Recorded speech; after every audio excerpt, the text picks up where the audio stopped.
Shalom, everybody. Welcome. Bezat Hashem.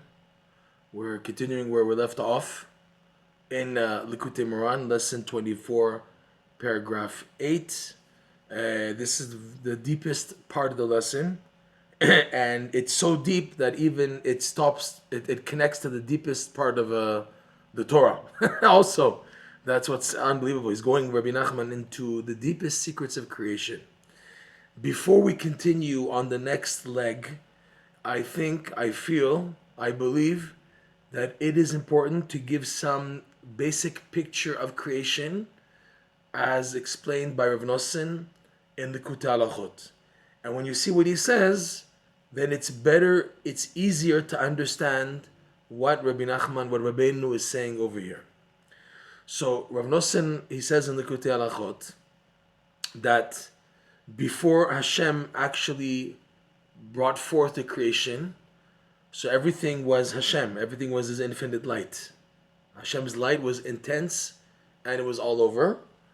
And to bring forth the creation, Hashem had to make a type of separation from Him, an area where there's a concealment of His presence. Okay?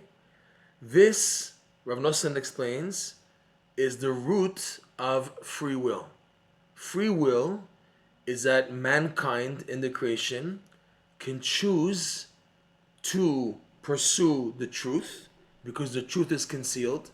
Therefore, there's a choice to run after and to seek it out, or to settle with the concealment and accept that as being the true reality and allowing himself to be fooled by the concealment.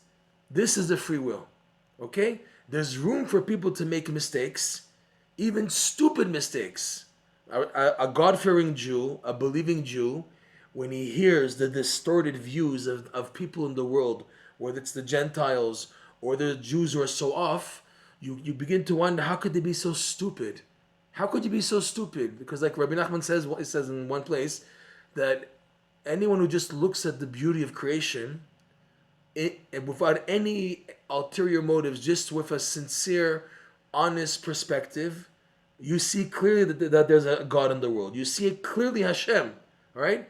It's because a person allows the concealment to distort. He allows for pressure and static from outside to influence him. That's what gives a person such a distorted view, to the extent that people have such crazy, actual, idiotic perspectives. And you begin to wonder, how could people be so stupid? Especially today, what we see with all these crazy movements of people, it's so absurd that we laugh at how stupid people are actually in their perspectives. But where does it come from? The concealment in the beginning of the creation allows for error, that people can choose to believe and follow falsehood, okay? Which makes the challenge for finding the truth a big test, a real test and a challenge indeed to connect to. And someone who does manage to connect to the truth in the reality of the existence, he's now in the ballgame. So with that said, the people who do make it all the way to see behind the concealment of the creation, these are the Tzaddikim. The Tzaddikim earn their title of being Tzaddikim because they fight and fight and fight, and they fought and they fought and they fought to not be taken in by the concealment, which allows for falsehood, and working to pursue the real truth of existence, allowing them to connect to the highest of levels. Okay? So Rav Nosson says something amazing.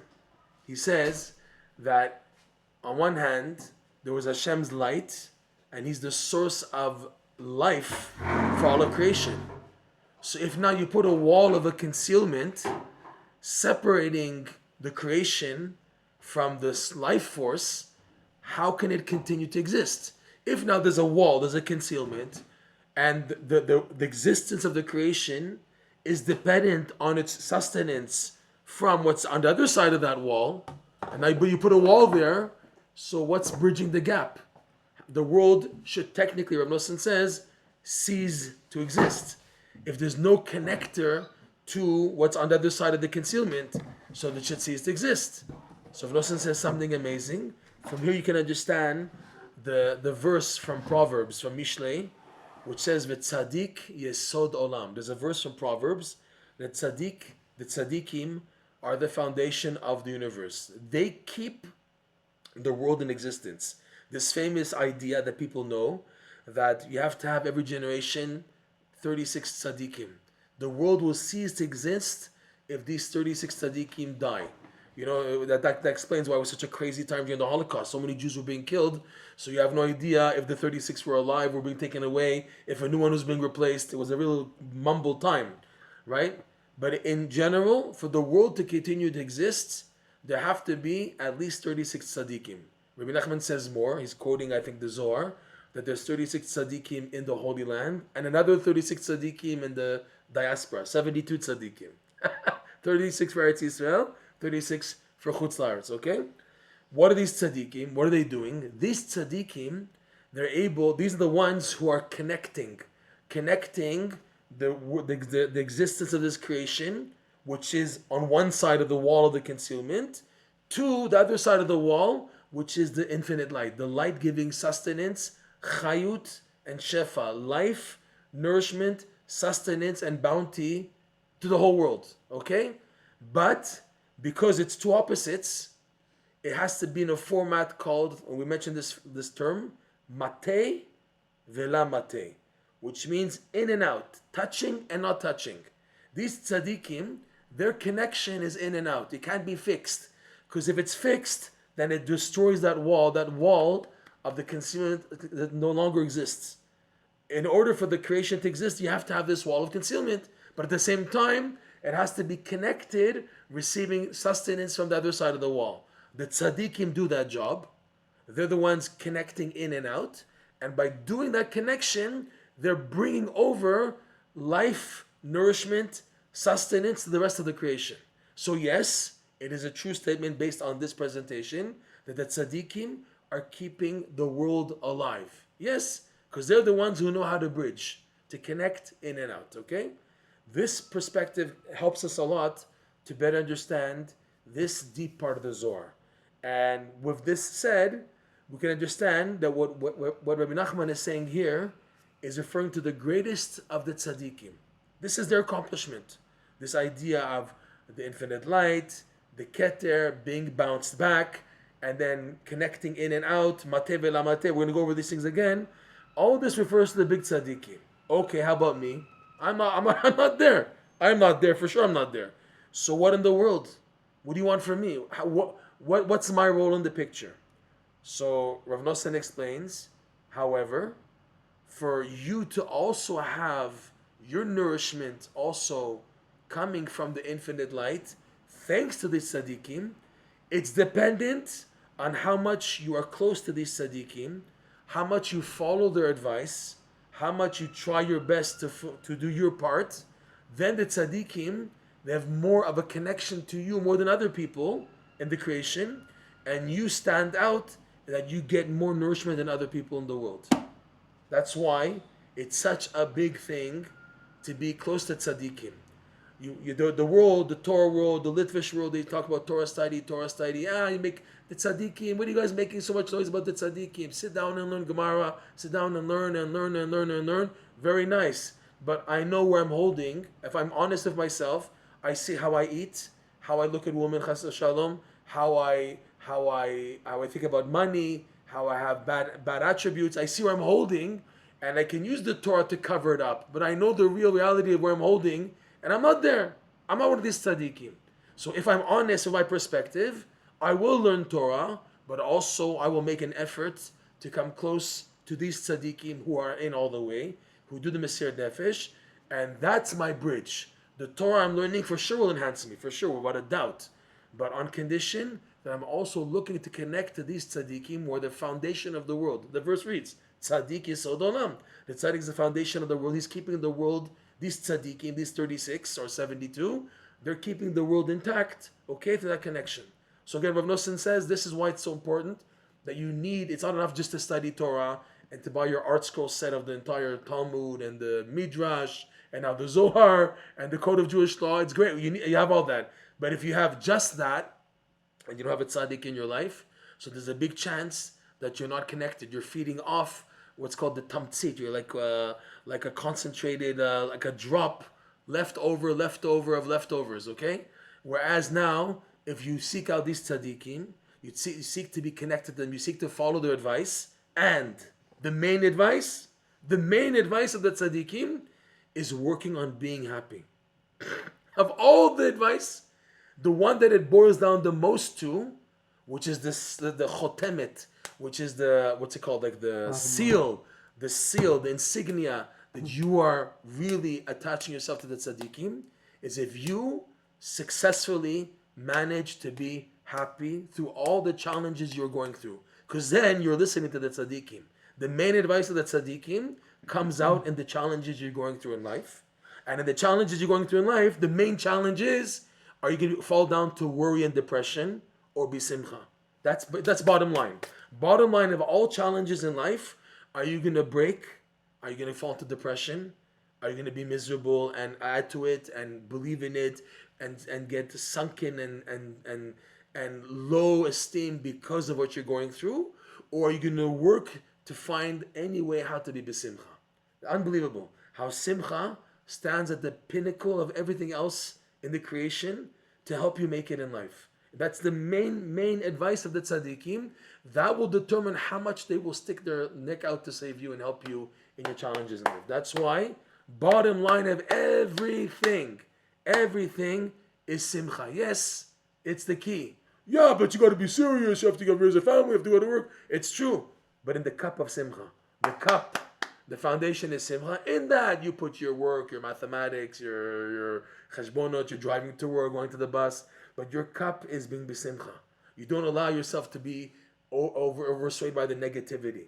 Anything that happens in life, if it's death, sickness, divorces, chas v'shalom, you let nothing push you away. Of course, it's easier said than done, but this is what the tzaddikim are out there for, to give you that push of encouragement, not to be broken from what you're going through, because not everything in the world is forever.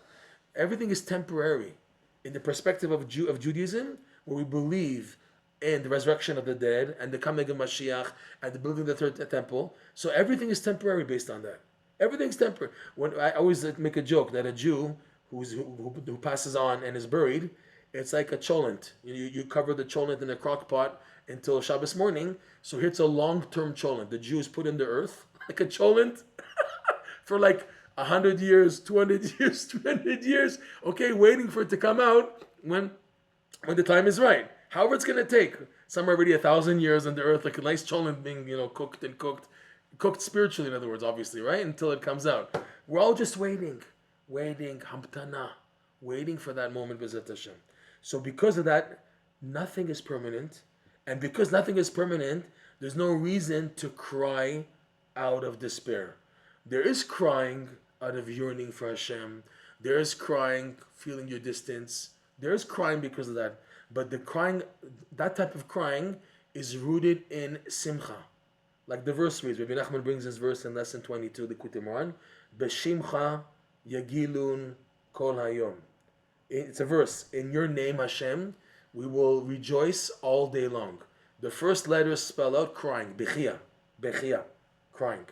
Meaning that it's true you have crying when you feel far from Hashem, but it's based on the belief that there's a God there, and He wants you to turn to Him, and it's positive, and it's constructive, and you're doing something by turning to Him. So when you cry out of that pain, it's rooted in a cup of simcha. Even though at the time it doesn't seem like that person is under distress and pain, he cries out to Hashem, help, I'm drowning in this and that. It's a despair, but it's a despair rooted in a joy because you know you're doing the right thing. You're turning to Hashem because you believe He listens to you. And that belief itself is already a type of deep consolation rooted in joy that subconsciously is there. And on that, you're able to cry out to Hashem in a positive vein, as opposed to people who are just depressed and it's over, it's finished, and then they go into a crying of depression. That's not good. That's what's detrimental to their health and their person's growth, and God forbid all the people who do suicide, all that stuff. Okay, so just going back, the main advice of the tzaddikim is simcha, and depending on how much you connect to their encouragement of simcha, that's how much the tzaddikim will allow you to receive nourishment from the infinite light. You get more than other people. Okay, you see the ashgacha pratit in life more than other people. Your perspective of life is magnified by millions of times more. You're not like other people. If you are a follower of a tzaddik, you're not like a normal person anymore. You have special benefits. You have mileage plus, premium, gold class, whatever, air miles, tzaddik miles, okay? You have super duper extra preferenced class in your life that you can see things better than other people. That's why you shouldn't compare yourself to other people. Like Pirkei Avot says, Ki shulchanach gadol mishulchanam. Your table is bigger than their table. Don't say, look at him. Look how he's so matzliach with his family and his kids and everything worked out by them. And look where I'm holding. Don't compare. Don't look. Because and he's not close. You know that he's not close to tzaddikim. He's like a regular guy. And you're killing yourself to come close to the tzaddikim. Your table is greater than theirs because your perspective of things is much higher. You know that because when you start talking to them about deep things that they're not holding there. They're in a different world. They're like so surface level that you say, well, so where are you? If you're not connected to these things that I'm connected to, so what's making you run? So from that you see the unbelievable benefit, B'ezrat Hashem, of being connected to tzaddikim. Okay? Fine. So with that introduction, let us go back and let's continue a step forward. Again, we're touching upon one of the deepest parts of the Zohar. These ideas connect to the deepest parts of the Torah. This idea of the infinite light and then creating vessels that we spoke about. We're going to speak about now. And the Keter and the bounce back. This talk touches upon the deepest secrets of the Kabbalah. Even in the Kabbalah, they don't go so much. They're scared to go into this topic because it's very hidden. Okay? And on the Kabbalistic level and in the creation itself, this is going to the roots. And Rabbi Nachman in this lesson is showing us that if you succeed in working on being besimcha, you connect to the deepest levels of creation. You bypass everything. That's why it's so important to invest in simcha. It gets you to the highest peaks of life. It lets you develop. It brings you to the breakthroughs that you need. A lot of patience is needed, it's true. But your simcha is what will keep you going on and on and on until you get somewhere in life, B'ezrat Hashem. Okay? We believe in this. We see this, each person who's gone through this. So we know this to be true. We believe in it and we've seen it on a small scale level. And that shows on the big scale level that this is also true, B'ezrat Hashem. Fine. So let's quickly. I hate going over there from the beginning because we get stuck always. We always get stuck because there's always new perspectives that come up. But in a sense, in this week's parsha, we learn it that when you go off, you have to do a quick review before you go back. That's this week's parsha where Moshe Rabbeinu tells Hashem, how could I talk to Paro because I'm Aral Sfatayim? And then Hashem says, I'll bring you Aaron. And then the Torah goes off to teach you the lineage of Moshe and Aaron. And it's today's Aliyah, I think. And then Rashi says, okay, and after that the verse repeats itself. Why is the verse repeating itself? Because like a person who's talking and then goes off topic, says, okay, let's go back to what we're talking about. What did we say last? What was the last thing we said? Blah, blah, blah, blah. Okay, let's continue from there. So we have to always, when review, we have a break here from a week, sometimes 2 weeks, sometimes 3 weeks, whatever. But we have to just recap quickly where we left off so you can better understand the present idea. So from the beginning of paragraph 8, I sent out for those people who got the WhatsApp messages, I sent out the text in Hebrew and English. You can follow with us. Lesson 24, paragraph 8. And I'll try to go as brisk as possible until we get to the point where we want to get to today, B'ezrat Hashem. Where we left off. Yeah, to where we left off. And when a person successfully makes and rectifies the concept of the mind, that's called the settling and organization of the mind, which is a big gift. And this comes to a person when he has the merit to do mitzvot with joy, each person according to his own level. Shehu Keter, and that organizing and settling of the mind is what's called in the Kabbalah as the Keter. If you make and rectify the Keter, you activate it properly. And once the Keter is activated, it does its job. What's the job of the Keter? To push a person back so he doesn't get merged with the infinite light. Like we spoke about that wall that Rav Nosson mentions, the wall that separates, that concealment that separates the infinite light from creation. Okay, so what happens when the Keter is activated, because a person is trying his best to do mitzvot with joy, to do whatever he can do at his own level, but b'simcha, okay? V'mochin rodfin lasigar insof, and a person's mind, due to the simcha in what he's doing, the positivity that he has from doing mitzvot with joy, allows his mind to run. This idea of the mind running, I'm going off already, but I have to go off. The idea of the mind running is an amazing phenomenon. That when a person is happy, his thinking powers, his mind powers are much more enhanced. When a person is happy, he can better understand what he's learning and what he's doing than a person who's like heavy and down and depressed. What do you want from him? I'd expect him to understand what he's going through in life, what he's learning, if now he's just so heavy and bogged down. Whereas a person who has a simcha attitude, that pushes the mind forward, that new ideas, he thinks of creative thinking. He's creative thinking because he's someone who's very happy. People who are happy or have creativity, they're able to go forward, B'ezrat Hashem, to do things because they're happy. That's the sign that they're happy.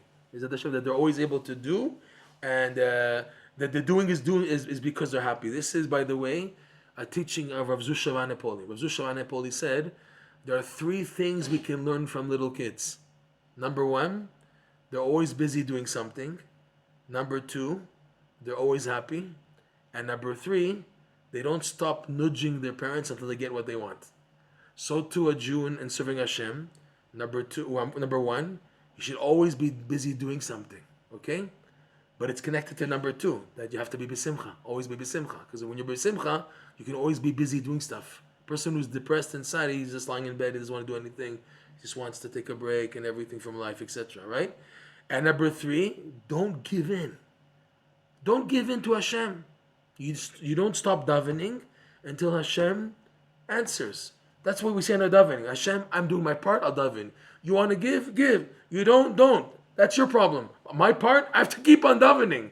I have to keep on davening. No one should say, stop already. Don't you see? You're just banging your head against the brick wall. You don't see the picture. You don't see the light. You don't see like the hand coming from heaven writing on the wall that it's over. The person says, no, it's not over. Proof is I'm still hanging. And I don't know if it's the truth. What is the truth? So I'm continuing to davening. So people say, but stop davening. It's over already. Whatever, if it's a health issue, a marriage issue, whatever. People say, stop already. Don't be realistic already. And the person says, this is not realistic for me because I don't feel that this is the end.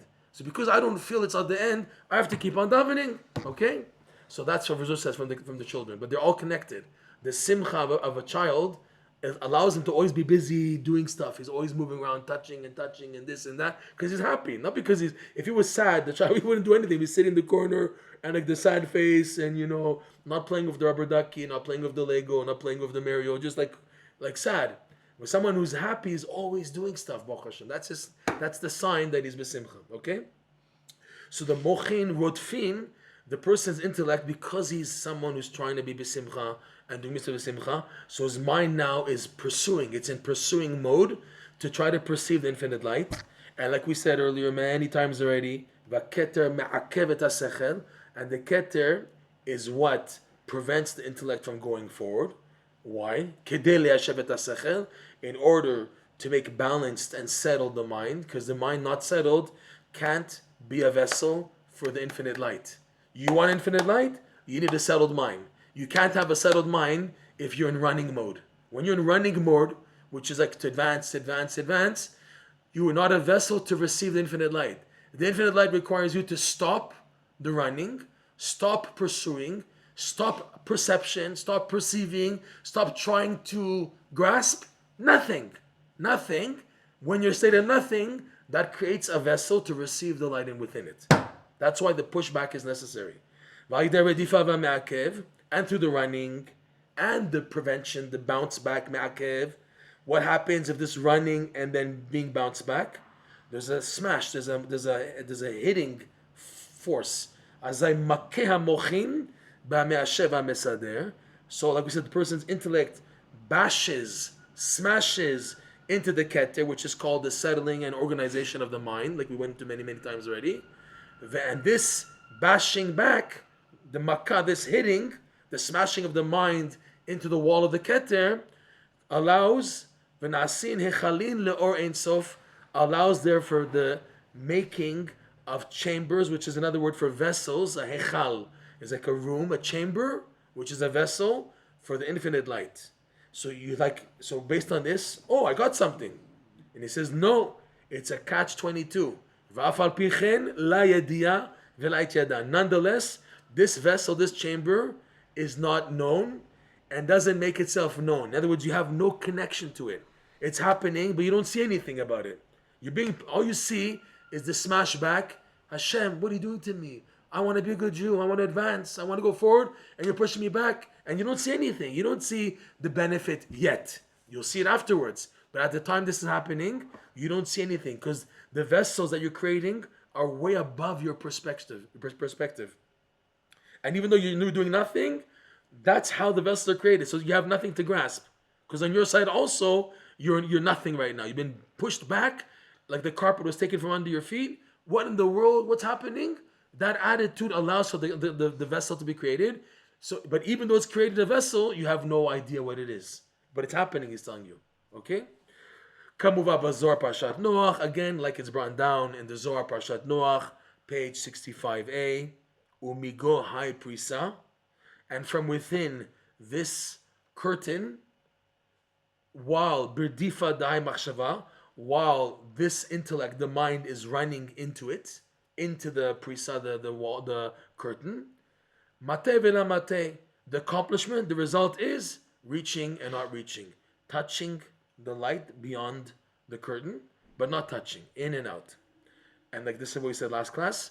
Uprisa zamesader v'hameyashev. The prisa is another term. This curtain, like we said, this wall, is another term for the Keter. This is the settling and the organization and settling of the mind. And here we start that question: why Rabbeinu switches the order? Why sometimes did he say first settling and then organization? And like he says here also, the opposite: mesader, first the organization and then the settling of the mind. It depends from where you're coming from, which perspective. If it's from above or from below. That's what an answer I tried to give once.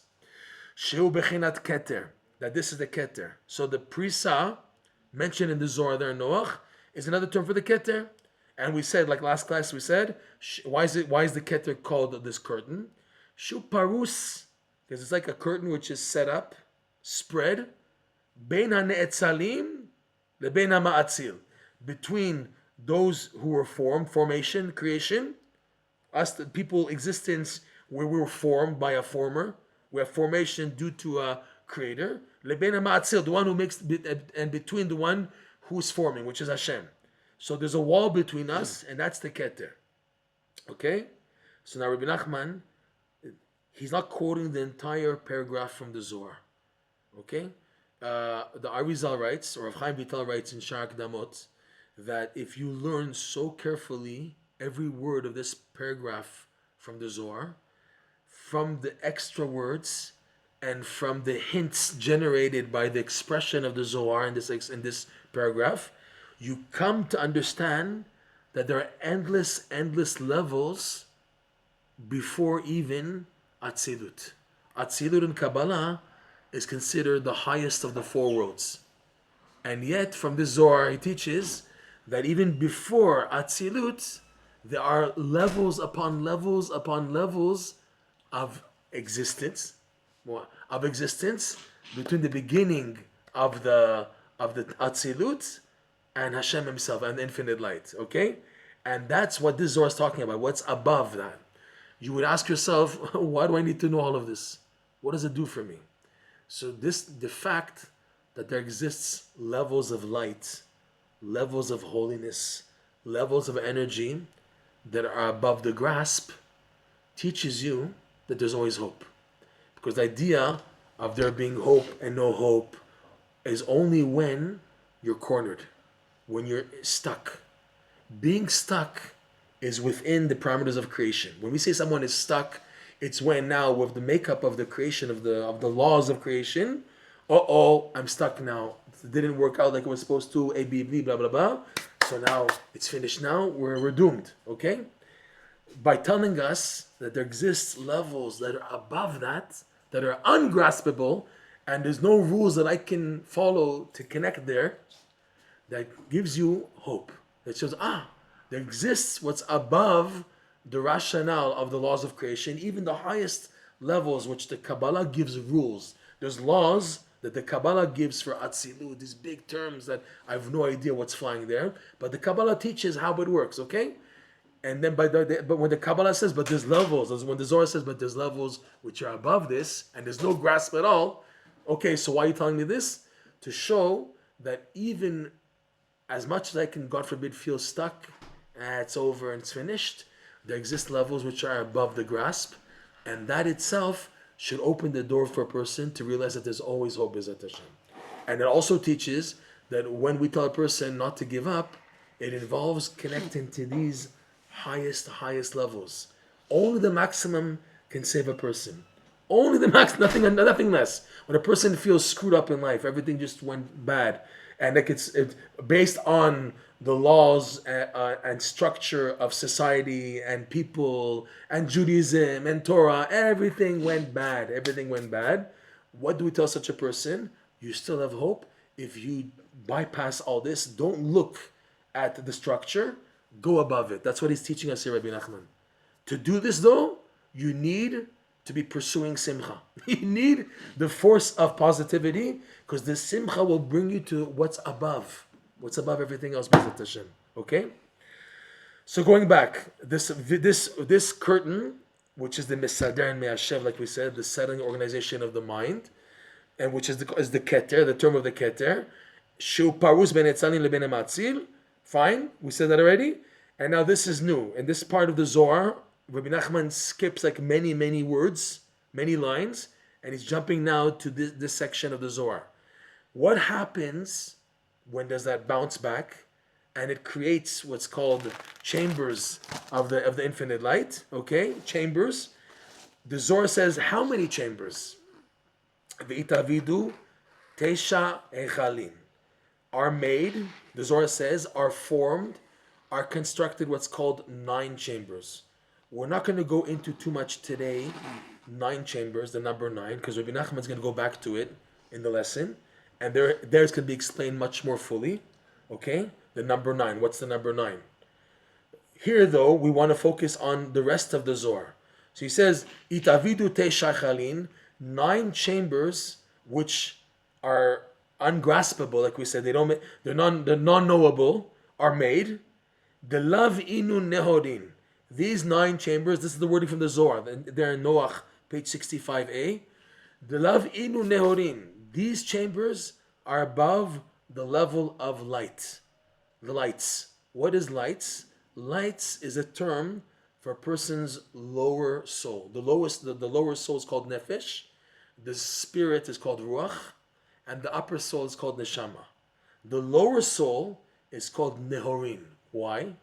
Because the main goal of creation is to bring light to your body, to the physicality.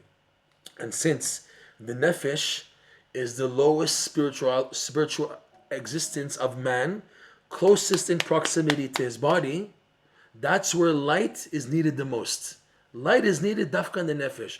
It doesn't talk to me, oh, my neshama, my upper soul is flying with light, and my ruach is all in a spiritual huji-buji. That doesn't talk to me. What talks to me is when the lower soul has light. That's now the channel, the bridge between the goof, the body, and the spiritual is the nefesh, and because of that, it has a role, it has a job to bring light.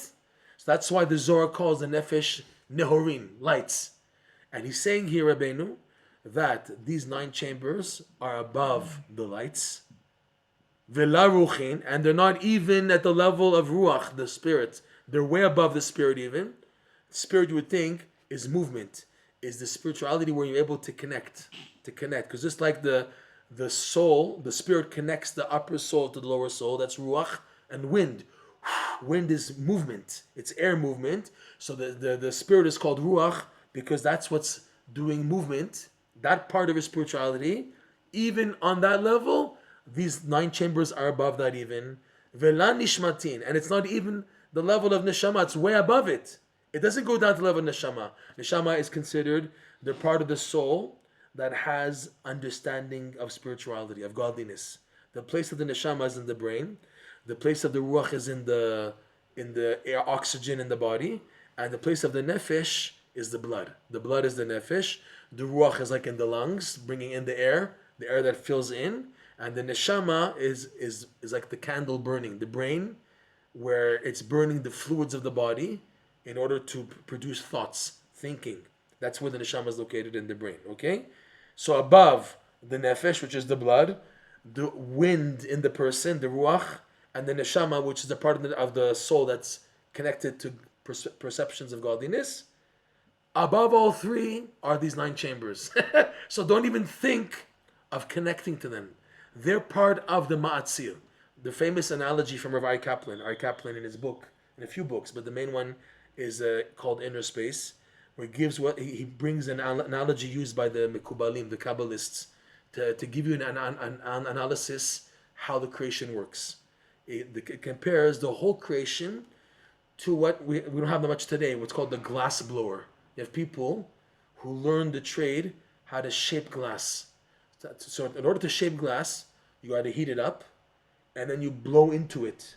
And depending on how much you're blowing and where you're blowing, that's what creates the shape of the glass vessels, okay?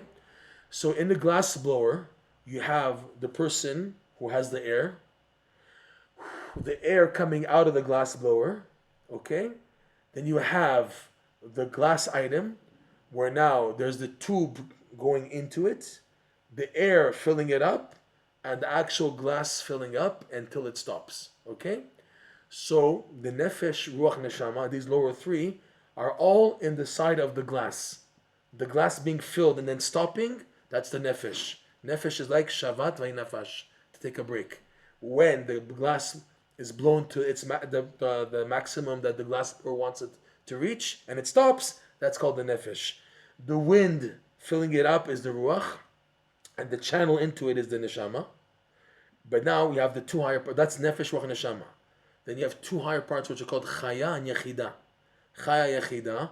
Chaya is the wind from within the glass blower. There's the wind which is already in the glass, that came out of the mouth of the glass blower. That's already not part of him anymore. Technically, it's in the glass. But how about the air from inside the glass blower? That's called his Chaya.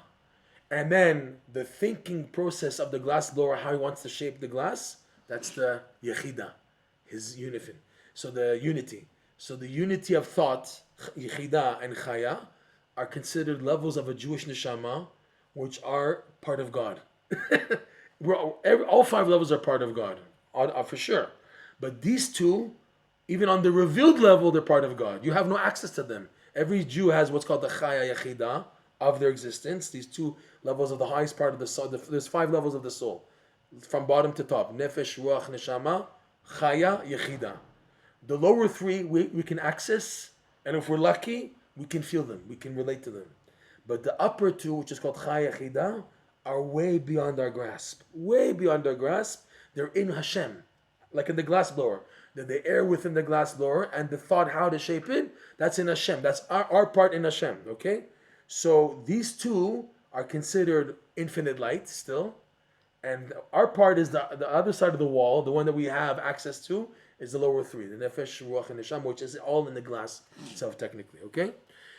So these 9 chambers are basically from the side of the Chaya and Yechidah, okay?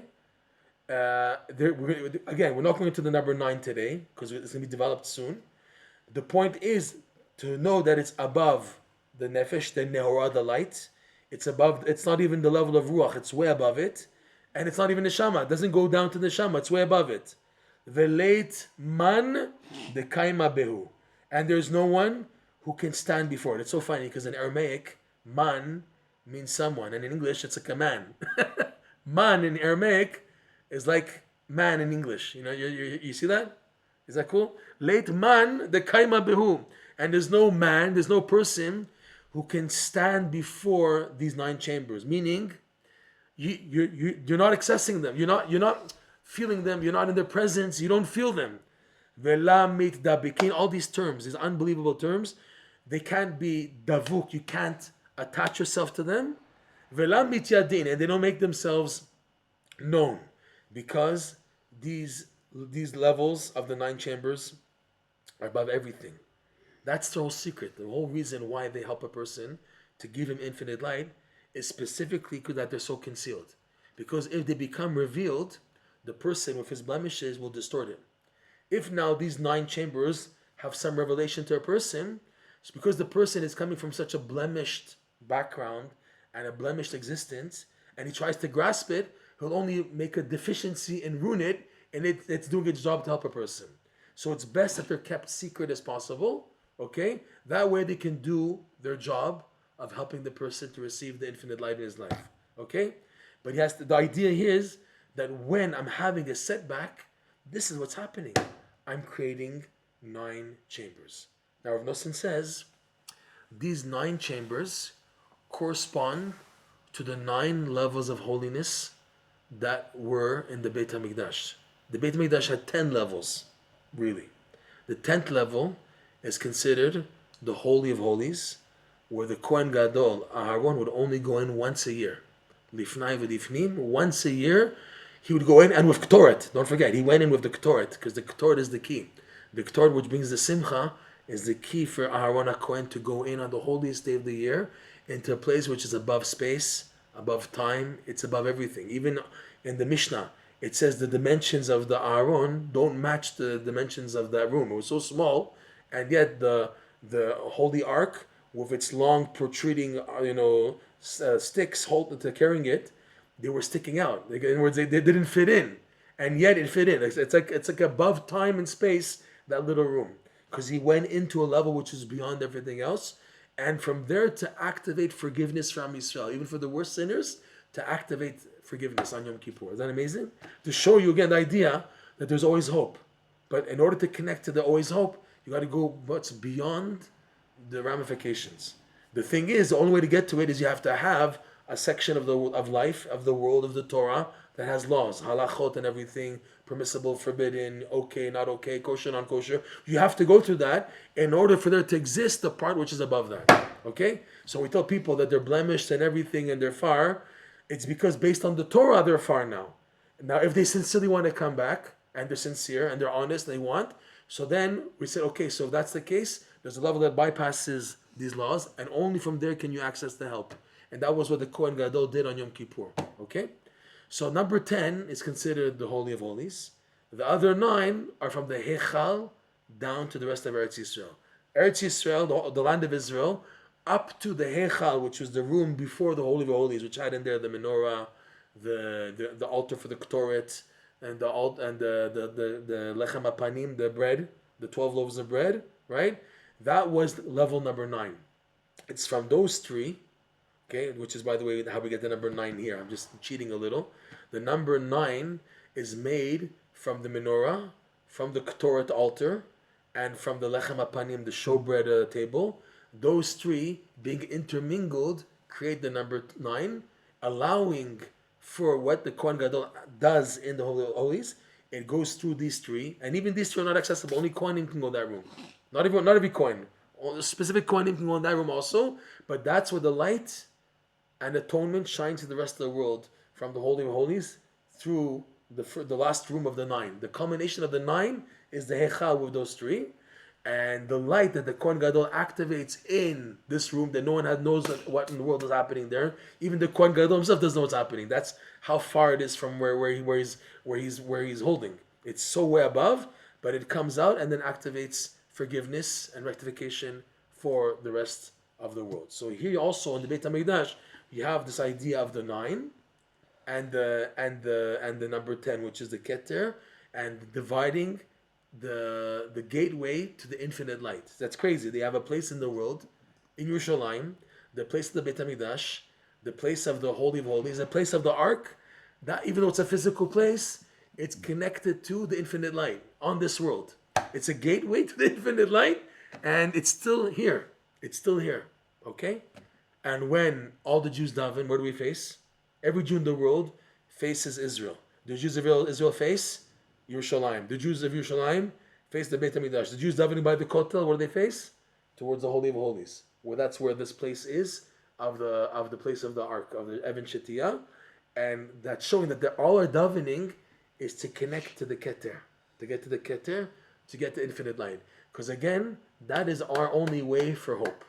And going back to say what I said in the last class, this explains why we're hit in such a crazy generation where there are Jews who are so unbelievably far from God, and so many people are just so upside down, if they're perverted, if they're just misconception, and they're just totally lost. Why, Hashem? Why? What do you gain from so many Jews being lost? What do you gain? So many, they're just living so detached. It's not a shame, it's not a waste of life that so many Jews, they're brought up secular and they have no idea about Yiddishkeit, they even die like that. What's going on? So then what is expected, Hashem? When now you see the majority of Jews are disconnected, so what? It's only for us, we're the elite, and the rest of the world, they can go fly a kite. What is this? So the answer, it seems to be that this generation, before Mashiach comes, specifically they're so far, we are so far, we're on the level of karet, which means cut off, whether people halachically are cut off, or people are spiritually cut off, because that's the only way to connect to the Keter. The same letters, karet and Keter, is dafka, specifically when a person is so far, and yet from such a far place, he wants to connect to Hashem. So for that to happen, he needs a want to have hope, a want to exist, a want and a ratzon to continue, okay? And he also needs a second part, which is to do the right thing, which is to turn to Hashem. So these two activate these 9 chambers, B'ezrat Hashem. Okay, I think we'll stop here. This is pretty heavy. I would have wanted to go into more details about the Nehorin, Ruchin, Nishmatin. And then he says, Leit man dekaima behu. And then he says, Midabikin and Midyadein. He's talking in threes. Nehora, Ruach, Neshamah. And then Leit kaima behu, La Midabikin, La Midyadin. He's going into 3 levels. It would seem that the kaima behu, that there's no person that can stand before the 9 chambers, is that as nefesh, because the nefesh is what gets you to have a presence, right? And then midabikin, ruach. What does ruach do? It's a connector. The spirit is connecting A to B, the higher soul to the lower soul. So it says la midabikin, the dibuk, the devek, the connection. It's above that. That's the idea of the ruach. And now neshama is the place of the da'at, the knowledge, spiritual perception of godliness. That's the role of neshama. That's the third term that he used. La mit yadein. They don't make themselves known. These 3 correspond to these 3. There's so much more to go into this, but this is very heavy, and we'll stop here for now. B'ezrat Hashem. We should be zochet to follow the advice of the Tzaddikim and to do all the mitzvot b'simcha.